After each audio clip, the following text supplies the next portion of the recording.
का आयोजन हुआ है। इतनी महत्वपूर्ण कथा हमारे बीच में है, जिसे सुनकर, जिसे श्रवण कर कर हम अपने जीवन को कृतार्थ कर सकते हैं। हम सभी ने कल श्रवण किया था, माता कुंती भगवान से दुख मांगती है, और ये मेरा कहना है कि कलयुग में कोई भी व्यक्ति अगर भगवान के पास जाता है तो दुख नहीं मांगता है, क्योंकि वो मांग ही नहीं सकता। पहले से वो इतना परेशान है, जब परेशानी आई तो भगवान के पास गए थे, और आज कलयुग भगवान के प्रथम चरण में है, चरणों में है, तब इतने कष्ट है। तो सोचो, जब हमारी बुद्धि, हमारे विचार बदलने लगेंगे, आगे चलकर कलयुग हमारी तीव्रता से प्रवेश करेगा, तब ये जो धर्म का कार्य है, ये जो धर्म का काम है, जो कीर्तन, जो भगवान के भजन जो हर स्थान पर हो रहे हैं, वो कुछ कुछ जगह हमें देखने को मिलेंगे। ये सारी चीजें धीरे धीरे विलुप्त होती, और ये किस कारण है, क्यों होगी? क्योंकि हम संसारिक कलयुगी प्राणी हैं। हम अगर एक बार कथा सुन लें, एक बार श्रीमद् भागवत कथा सुन ली, तो फिर दूसरी बार सुनने का मन नहीं करता। हम विचार करते हैं, अरे अभी तो सुनी थी, अरे वही चर्चा होगी, वही कन्हैया जी होंगे, वही व्यास जी होंगे, अरे रोज रोज सुनकर क्या करें। और ऐसी तेज बारिश हो रही है, वर्षा हो रही है, इतनी दूर जाएं कैसे? हम अनेक बहाने बनाते हैं, और इसी हमारे कारण ही आगे चलकर जो धार्मिक कार्य है वो भी धीरे धीरे बंद होते चले जाएंगे। और हमें अपने धर्म की रक्षा करनी है, हमें अपना धर्म आगे बढ़ाना है, तो हमें अपने सहयोग को पूर्ण तरह से लगाना पड़ेगा, अपना सहयोग प्रदान करना पड़ेगा।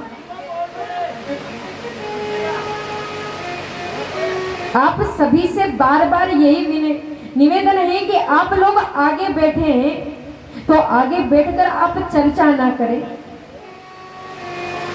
क्योंकि आप लोग चर्चा करते हैं, दूसरे उससे परेशान होते हैं, वो भी कथा नहीं सुन पाते, आप भी कथा नहीं सुनोगे। और ये बड़ी अच्छी बात है कि आप बच्चे यहाँ पर बैठकर कथा को सुन रहे हैं, पर कथा में व्यर्थ का बोलना गलत बात है, इससे भगवान रुष्ट हो जाते हैं, और हमारे यहाँ बैठने की मेहनत विफल हो जाती है। हमें गोविंद के चरणों में ध्यान लगाना है। जैसे माता कुंती ने दुख मांगे थे, हम दुख नहीं मांग सकते, पर हम गोविंद से ये प्रार्थना तो कर सकते हैं कि हे कन्हैया, हे गोविंद, जो आज इस समय हमारे ऊपर कष्ट है उसे आप दूर कर दीजिए, ये संकट को आप दूर कर दीजिए। जब कन्हैया से माता कुंती ने दुख मांगा तो उन्हें ये पता था कि कन्हैया के पास दुख नहीं है, वो सुख का सागर है, वो करुणा का सागर है, वो दुख नहीं दे सकता।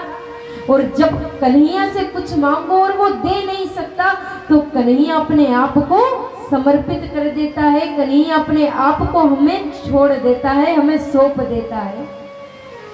तो यही प्रार्थना मंदिर में जाकर करें कि कन्हैया, हमें संसार की वस्तु नहीं चाहिए, संसार की चीजें नहीं चाहिए, हमें तो केवल और केवल तेरा साथ चाहिए। क्योंकि जब कन्हैया साथ देता है तो हमें किसी और की साथ की जरूरत नहीं पड़ती, और जब जरूरत नहीं पड़ती तो हमें किसी और चीज की इच्छा भी नहीं होती। हम कहते हैं हमारे घर में अनेक संकट है, लाख संकट है, कष्ट है। ये कष्ट किस कारण है? ये कष्ट हमारे ही कारण हमें प्राप्त होता है। हम जैसा कर्म करते हैं, विदुर जी महाराज भी यही प्रश्न महामुनि मैत्रेय से करते हैं कि कोई दुखी कोई सुखी क्यों। यही प्रश्न नारद जी महाराज ब्रह्मा जी से करते हैं कि इस संसार में कोई दुखी क्यों कोई सुखी क्यों। तो इसका सीधा सा अर्थ है, सीधी सी बात है, हम कलयुगी प्राणी हैं और हम अपने कर्म के अनुसार ही यहाँ पर फल भोगते हैं, फल प्राप्त करते हैं। हम अगर गोविंद को याद करते हैं तो कहते हैं कि हमने तो कन्हैया का भगवान का इतना नाम लिया, फिर भी हमारे इतने संकट हैं, हमें इतने संकट हैं, और जो कन्हैया का भगवान का नाम नहीं लेता वो तो इतना सुखी है। तो महाराज ये बात भी आपको स्पष्ट कर दे कि पहले जो असत्य का मार्ग होता है वो मार्ग बड़ा ही सरल दिखाई देता है, बड़ा ही सीधा रास्ता दिखाई देता है, तब उसमें चलने का हमें बड़ा आनंद आता है। पर जैसे जैसे उस मार्ग पर आगे बढ़ते हैं वैसे वैसे हमें कठिनाई बढ़ती जाती है। हम लाखों रुपए खर्च कर देते हैं ये सोचकर कि हमारे पास बहुत सारा धन है। हमने लाखों रुपए ऐसे ही व्यर्थ खर्च कर दिए, जहां जरूरत नहीं थी वहां भी हमने पैसे दे दिए।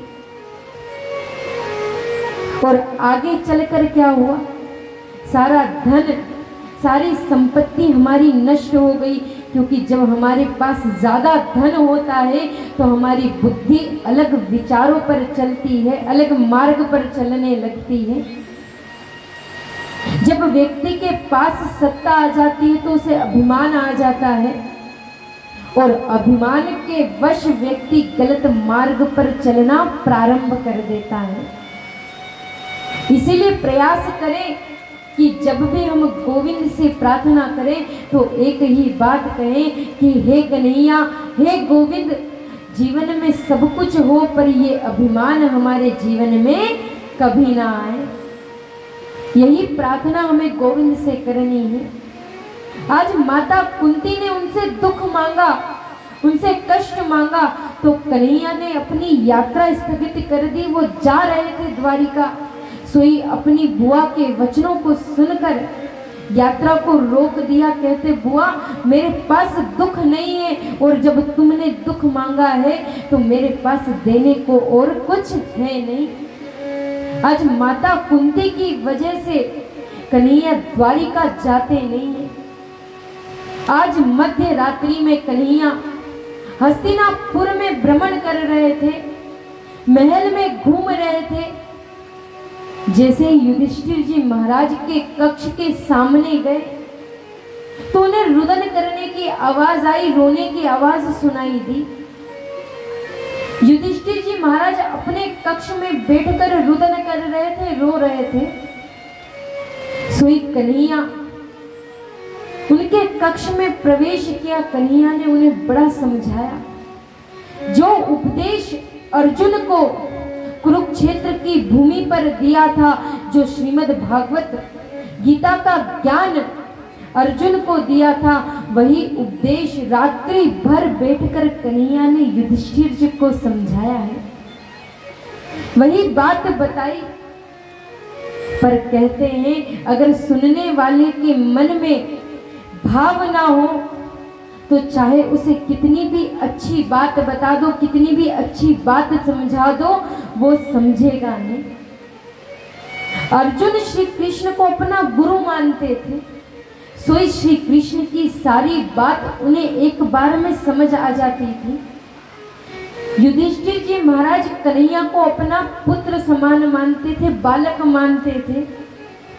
सोई कन्हैया की बात छोटा बालक समझकर मानने से स्वीकार नहीं की। कन्हैया ने रात्रि भर वही उपदेश दिया जो अर्जुन को दिया था। वैसे ही हमारे विचार, हमारी बुद्धि है। अगर कोई छोटा सा नन्हा सा बालक कोई ज्ञान की बात हमें कहता है तो हम उसकी बात को सुनते नहीं है, हम उसकी बात को ये कहकर टाल देते हैं, अरे अभी ये बच्चा है, इसकी बात क्या मानो। पर कहते हैं ज्ञान कहीं से भी मिले हमें स्वीकार कर लेना चाहिए, क्योंकि ये अथाह सागर है, अथाह समुद्र है, और इसमें जितना डूबोगे उतना ही आनंद आएगा। आज कन्हैया मन ही मन विचार कर रहे हैं कि इनके जो मन के कष्ट हैं, इनके जो मन के विचार हैं, ये दूर कैसे हो। आज कन्हैया ने विचार किया कि भीष्म पितामह, जिन्हें युधिष्ठिर जी अपना गुरु समझते थे, हर कार्य उनसे पूछकर करते थे, श्री कन्हैया ने विचार किया कि भीष्म पितामह के मुख से आज इन पांडवों को मैं उपदेश कराऊं।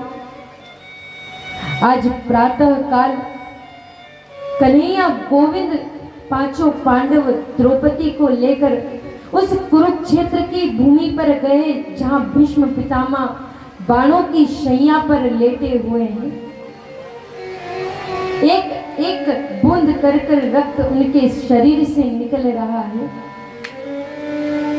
आज पांचों पांडव श्री कृष्ण और द्रौपदी कुरुक्षेत्र की भूमि पर आकर भीष्म पितामह के समक्ष आकर उन्हें प्रणाम करते हैं और उनसे कहते हैं,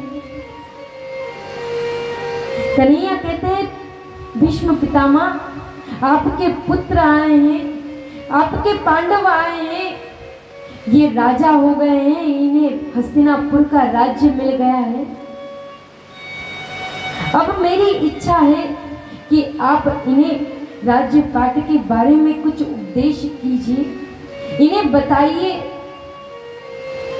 भीष्म पितामह मुस्कुराते हैं, कहते हैं, कन्हैया किसी को सम्मान देना कोई तुमसे सीखे। अरे तुम तो जगत के गुरु हो, जगत के कल्याण करता हो, तुम तो सब कुछ जानते हो, फिर भी आज पांडवों को लेकर मेरे समक्ष आए हो। ये बात कन्हैया और भीष्म पितामह के मन में चल रही है। आज भीष्म पितामह पांडवों को बड़ा सुंदर उपदेश करते हैं, पांडवों को राजपाट की बातें बताते हैं कि पांडवों तुम राजा बन गए हो, एक बात ध्यान रखना कि तुम्हारे जीव में कभी अभिमान ना आए, मन में कभी अभिमान ना हो, और तुम राजा हो, तुम राजाओं को आलसी नहीं होना चाहिए। जितना हो सके प्रजा के पालन पोषण के लिए, प्रजा के हित के लिए तुम्हें कार्य करना है। और तीसरी बात, अपनी आंखों के सामने कभी पाप होते देखना मत। अगर तुम में क्षमता है तो तुम उस पाप को रोक लो, और अगर तुम में क्षमता नहीं है तो उस स्थान से चले जाओ, क्योंकि जो व्यक्ति पाप कर रहा है वो तो अपने हाथों से, अपने पूरे शरीर से पाप कर रहा है, पर उसे देखकर तुम अपने नेत्रों से पाप कर रहे हो। इसीलिए कहीं भी पाप हो रहा है, कहीं भी अत्याचार हो रहा है, जैसे इस समय गायों पर अत्याचार होता है, गौ माताओं को मारा जाता है, उनकी कटाई प्रारंभ हो गई, उन्हें काटते हैं कसाई। ये सबसे बड़ा पाप है, क्योंकि गौ माता में 33 कोटि देवता विराजमान हैं और उन्हें माता का दर्जा दिया गया है। और आज उनकी इतनी दयनीय दशा है जिसे देखकर मन को बड़ा कष्ट, बड़ी पीड़ा होती है। हम ठाकुर जी से यही प्रार्थना करते हैं कि जो कष्ट हम पर आया था, आज वही कष्ट गौ माता पर आया है। तो उसमें जितना हो हम गोविंद से प्रार्थना करें कि उस कष्टों को, उन संकटों को दूर कर दें। आज भीष्म पितामह जब ये उपदेश कर रहे थे, सोई द्रौपदी जो वहां खड़ी थी जोर जोर से हंसने लगी। जब भीष्म पितामह ने बात कही तो द्रौपदी जोर जोर से हंस रही है। भीष्म पितामह कहते हैं, पुत्री तुम क्यों हंस रही हो? जैसे ही भीष्म पितामह की आवाज सुनी तो द्रौपदी का हंसना बंद हो गया, चुपचाप हो गई, हाथ जोड़कर क्षमा याचना करने लगी। मेरा हंसने का कोई भाव नहीं था, आपको पीड़ा पहुंचाने का, आपको कष्ट पहुंचाने का मेरा कोई भाव नहीं था। भीष्म पितामह कहते हैं, जब कुलवती नारी हंसती है तो उसके हंसने के पीछे कोई ना कोई कारण जरूर होता है। ऐसे स्थान पर जहां मैं चर्चा कर रहा हूं, उस समय तुम हंस रही हो तो इसके पीछे कुछ ना कुछ कारण अवश्य है। और ये कुंठा लेकर मैं मरना नहीं चाहता, इसीलिए मुझे बताओ तुम हंसी क्यों?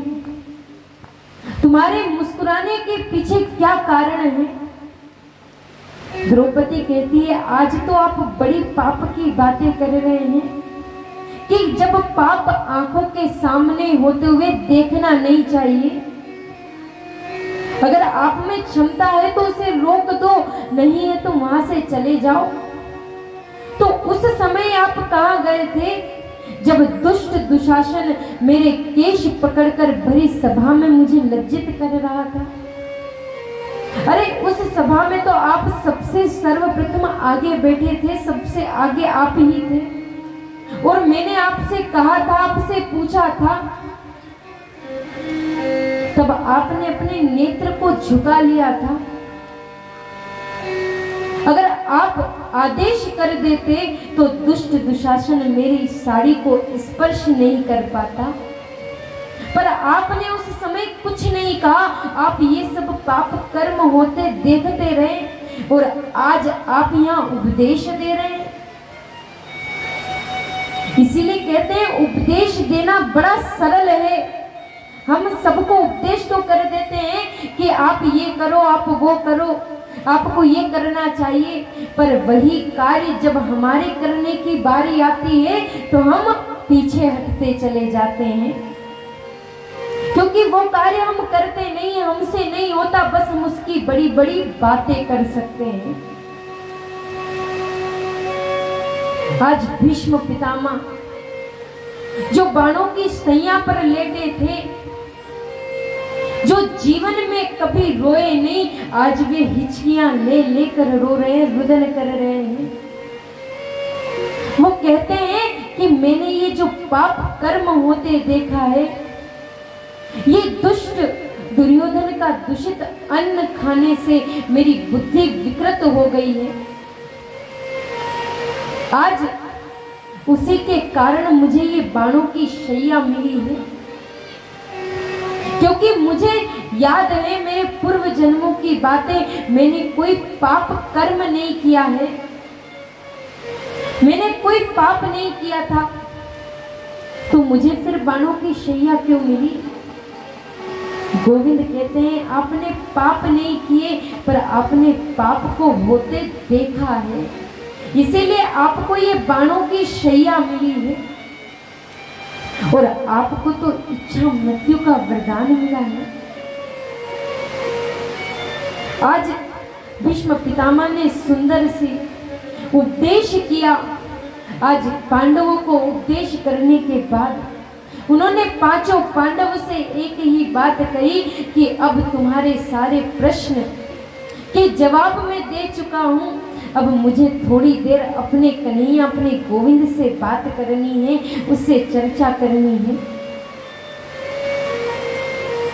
आज टेढ़ी सी मुस्कान लेकर, टेढ़ी सी छटा लेकर भीष्म पितामह के सम्मुख कृष्ण खड़े हैं। आज भीष्म पितामह कहते हैं, कन्हैया मेरे शरीर से उस दुर्योधन का दुष्ट अन्न रक्त की बूंद कर कर निकल गया है।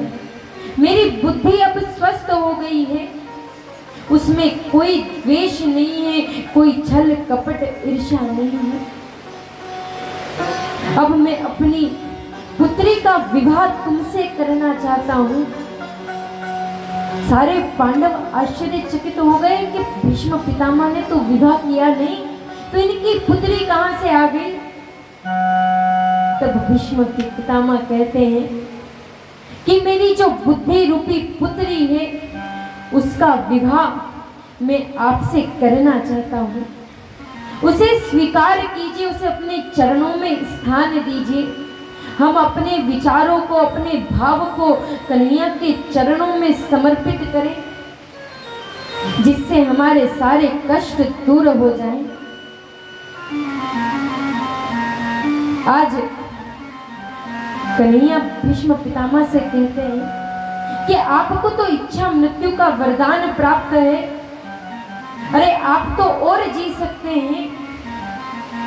तो भीष्म पितामह कहते हैं कि इतनी सुंदर मृत्यु कन्हैया किसकी होगी। अरे जब अंत समय आता है तो हमारा गला, हमारा कंठ काष्ठ के समान हो जाता है, जिससे फिर भगवान का नाम हमारे मुख से नहीं निकलता। पर मेरी मृत्यु कितनी सुंदर है कि जब अंत काल में मेरे कन्हैया, मेरे गोविंद मेरे सामने हैं। ऐसी सुंदर मृत्यु किसे मिली है। ये तो पावन है, इसे तो मैं 10 बार अपने सिर पर रख लूं। जब देहांत काले तुम सामने खड़े हो, मुरली बजाते मन को लुभाते, और गंगा जी का तट है, यमुना का वंशी वट है, और मेरा सावरा निकट है, तो ऐसे में किसे इच्छा होगी जीने की। इसे मैं तो अपने मन को, हमारे शरीर को मैं आपको सौंपना चाहता हूँ। बड़ी ही सुंदर स्तुति भीष्म पितामह करते हैं कन्हैया के सामने। तो हम सभी मिलकर कन्हैया के सामने, गोविंद के सामने स्तुति करते हैं, प्रार्थना करते हैं कि कन्हैया जैसे भीष्म पितामह, जैसे द्रौपदी, जैसे उत्तरा, जैसे कुंती, जैसे पांडवों की रक्षा आपने की है, वैसे ही हमारी रक्षा आप करना। तो प्रेम से और भाव से कन्हैया के चरणों में अर्जी लगाते हैं, कन्हैया से प्रार्थना करते हैं कि कन्हैया हमारी रक्षा करना। बोले कृष्ण कन्हैया लाल की, मोर मुकुट बंसी वाले की। एक नाम तो करना स्वामी, जब प्राण तन से निकले। गोविंद नाम लेके, गोविंद नाम लेके, गोविंद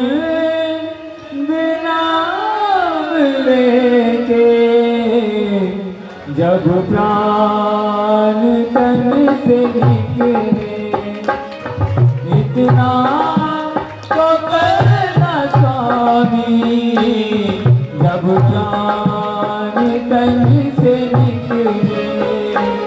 इतना तो करना स्वामी, जब प्राण तन से निकले।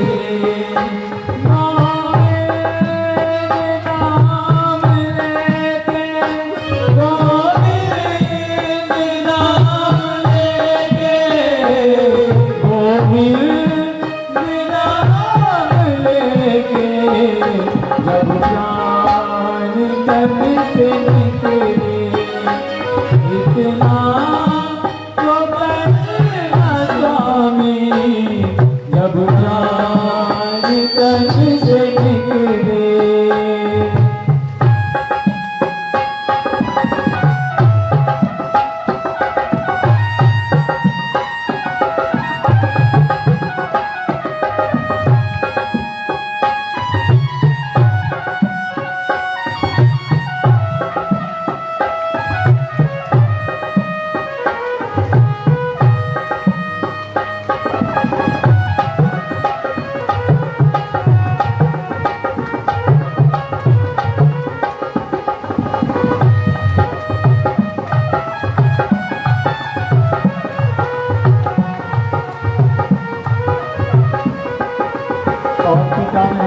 लगी कन्हैया, श्री गंगा जी का तट हो, यमुना कवन सिवट हो, श्री गंगा जी का तट हो, यमुना कवन सिवट हो, श्री गंगा जी का तट हो, यमुना कवन सिवट हो, मेरा सावरा निकट हो, जब प्राण तन से निकले, मेरा सावरा निकट हो, जब प्राण तन से निकले, गोविंद नाम लेके, गोविंद नाम लेके, गोविंद नाम लेके, जब प्राण तन से निकले, इतना तो कहना स्वामी, जब प्राण तन से निकले।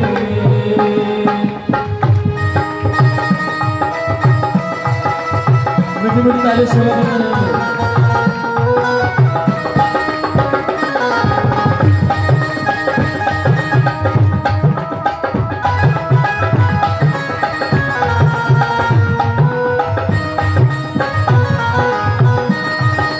और कन्हैया, श्री वृंदावन का थल हो, मेरे मुख में तुलसी दल हो, श्री वृंदावन का थल हो, मेरे मुख में तुलसी दल हो। कन्हैया, जब मैं इस जहां से जाऊं, कहते हैं रोते रोते तो आते हैं सब, मगर आज की जो मृत्यु तुमने सुधारी है, ऐसा मरण देकर मैं धन्य जाता हूँ, बलहारी जाता हूँ कन्हैया। बस मेरी एक गुजारिश है कन्हैया, श्री वृंदावन का थल हो, मेरे मुख में तुलसी दल हो, श्री वृंदावन का थल हो, मेरे मुख में तुलसी दल हो, विष्णु चरण का दल हो, जब प्राण तन से निकले, विष्णु चरण का दल हो, जब प्राण तन से निकले, गोविंद नाम लेके, गोविंद नाम लेके, गोविंद नाम लेके, जब प्राण तन से निकले, इतना तो कहना स्वामी, जब प्राण तन से निकले।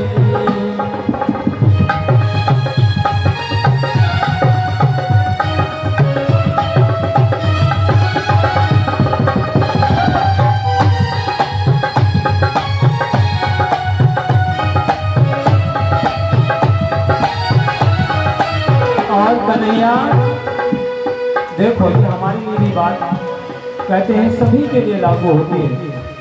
ये लाइनें अगर आप ध्यान से सुनोगे तो कहीं ना कहीं आपको भीष्म पितामह जो अपने देह को त्याग रहे हैं, आपको एहसास हो जाएगा।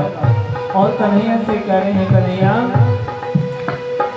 जब कल प्राण आए, कोई रोग ना सताए, जब कंठ प्राण आए, कोई रोग ना सताए। कन्हैया, मैं कोई भार लेकर मरना नहीं चाहता, क्योंकि रोग में कभी बेटा, कभी बहू, कभी बच्चे परेशान रहते हैं। कोई भी मृत्यु हो और आपके घर का आपके गंदा करने लगे तो जीने से मन भर जाता है।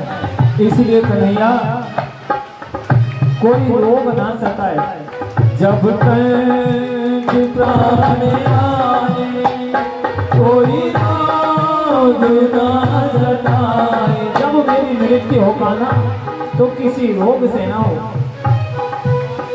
हंस रही खुशी से। जब तक प्राण आए कोई रोग ना सताए, यमदर्द ना दिखाए। जब प्राण गन से निकले यमदर्द ना दिखाए। जब प्राण गन से निकले गोविंद नाम लेके, गोविंद नाम लेके, गोविंद नाम लेके, जब प्राण गन से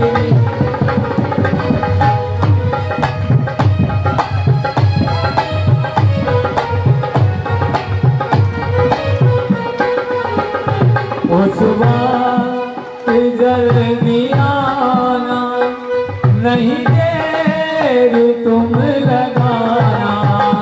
उस वक्त जल्दी आना, नहीं देर तुम लगाना। उस वक्त जल्दी आना, नहीं देर तुम लगाना। राधे को साथ लाना, जब प्राण तन से निकले। राधे को साथ लाना, जब प्राण तन से निकले। गोविंद नाम लेके, गोविंद नाम लेके, गोविंद नाम लेके, जब प्राण तन से निकले। गोविंद नाम लेके, जब प्राण तन से निकले। यह किसी अरज है, मानो तो क्या हरज है। यह किसी अरज है, मानो तो क्या हरज है। क्यों कन्हैया मैं ये क्यों कह रहा हूँ कि भगवान भगत के प्रेम में कुछ ऐसे बंध जाते हैं और जो भक्त लोग कहते हैं वो सत्य वचन हो जाते हैं। कन्हैया मेरी एक छोटी सी अर्जी है, यह किसी अर्ज है, मानो तो क्या हरज है।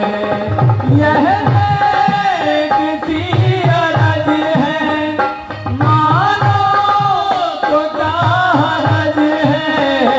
कुछ आपका फर्ज है, जब प्राण तन से निकले। इतना तो करना स्वामी, जब प्राण तन से निकले। आइए मां ताली बजाती है बाबा के चरणों में। इतना तो करना स्वामी, जब प्राण तन से निकले। इतना तो करना स्वामी, जब प्राण तन से निकले। गोविंद बोलो हरि गोपाल बोलो, गोविंद बोलो हरि गोपाल बोलो। अरे गोविंद बोलो हरि गोपाल बोलो, गोविंद बोलो हरि गोपाल बोलो। गोविंद बोलो हरि गोपाल बोलो, गोविंद बोलो हरि गोपाल बोलो। गोविंद बोलो हरि गोपाल बोलो, गोविंद बोलो हरि गोपाल बोलो। राधा रमण हरि गोविंद बोलो, राधा रमण हरि गोविंद बोलो। राधा रमण हरि गोविंद बोलो, राधा रमण हरि गोविंद बोलो। राधा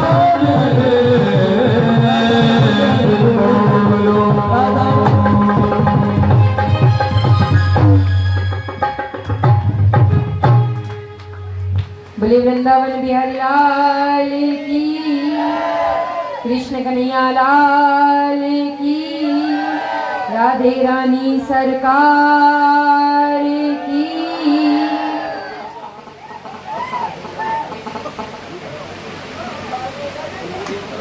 भीष्म पितामह भगवान की मोहिनी सूरत देखकर, उनकी टेढ़ी सी छटा देखकर अपने पंचभौतिक शरीर को त्याग देते हैं। पांचों पांडव हस्तिनापुर महल में प्रवेश करते हैं।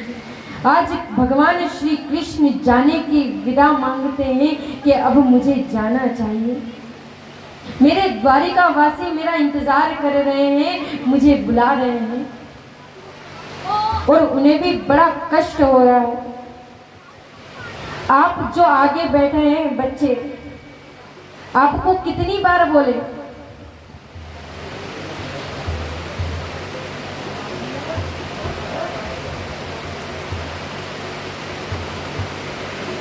अगर ऐसे ही चर्चा करते रहोगे तो कथा सुन रहे हो कि चर्चा कर रहे हो अपनी?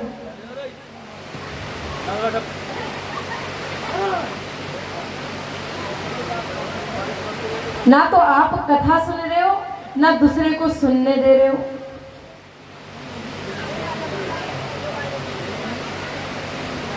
और जो माता बहनें आपस में चर्चा कर रही है, उनसे भी निवेदन है कि आपस की चर्चा को बाद में करना, क्योंकि जब इंद्र देवता इतने प्रसन्न है तो थोड़े प्रसन्न हम भी हो जाएं। अब ये तो हमें पता नहीं कि इंद्र देवता प्रसन्नता में बारिश कर रहे हैं या क्रोध में बारिश कर रहे हैं, भैया ये नहीं पता हमें।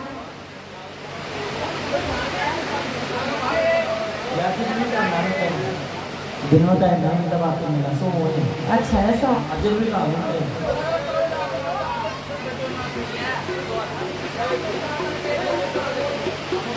देखो, बार बार एक ही चीज को मैं बार बार कहूंगी तो आप भी कहोगे कि व्यास जी बस एक ही बात करती हैं, कथा नहीं सुना रहे। पर आप लोग जब आपस में चर्चा करोगे तो मुझे भी कथा करने में आनंद नहीं आएगा और आपको सुनने में आनंद नहीं आएगा। इसीलिए थोड़ी देर आपस की चर्चा को रोक दे, क्योंकि ये 7 दिन ही हमारे पास है, 8वां दिन नहीं आने वाला। इन 7 दिनों में हमें भगवान की कथा के, भगवान के भजनों को स्मरण करना है, याद करना है। और आप लोग ये विचार कर रहे हो कि कथा तो हमने सुनी, हमें याद भी है, तो ये सुनकर हम क्या करें? जब दूर दूर रहते हैं, आपस में मिलना नहीं होता, तो ये अच्छा समय है कि यहाँ मिले हैं तो बात कर लें, सारी बात आज ही करके जाएं। तो इस हिसाब से देखा जाए तो अभी हमारे पास 4 दिन और है। 4 दिन और आकर चर्चा कर लेना, थोड़ी थोड़ी चर्चा करो और थोड़ी कथा सुनो, क्योंकि जब तक कथा में भाव नहीं होगा, सुनने की प्रीति नहीं होगी, तब तक मैं चाहे यहाँ से कितनी भी बकती रहूं, कितनी भी बोलती रहूं, आपको समझ में नहीं आएगी। और समझ में आए और जीवन में उतार लिए तो केवल 2 शब्द भी आपके लिए कल्याणकारी है। पर वो 2 शब्द भी हमारे कान में जाए तब। ऐसे तो जैसे द्वारिका में हस्तिनापुर छोड़कर भगवान द्वारिका गए, वैसे हमारे गांव को छोड़कर चले जाए। उन्हें ये पता है ना कि महाराज यहाँ पर सब अपने अपने में व्यस्त है, मुझे तो कोई याद कर नहीं रहा, तो मैं इस स्थान पर रुककर क्या करूं? होता है ना, हम जब किसी के घर मेहमान बनकर जाते हैं तो वहाँ दूसरे लोगों के आओ भगत देखकर हमें कोई पूछता नहीं, हम साइड में खड़े हो जाते तो हमें बुरा लगता है कि देखो हम इतनी दूर से चलकर आए हैं और यहाँ कोई हमें पूछ भी नहीं रहा, तो यहाँ आना तो हमारा व्यर्थ चला गया। तो भगवान भी यही सोच रहे हैं कि इतनी दूर से घर से समय निकालकर इंद्र देवता जब अपने आप में बहुत तेज वर्षा कर रहे हैं, उसमें भी हम चलकर यहाँ बैठे हैं कथा सुनने।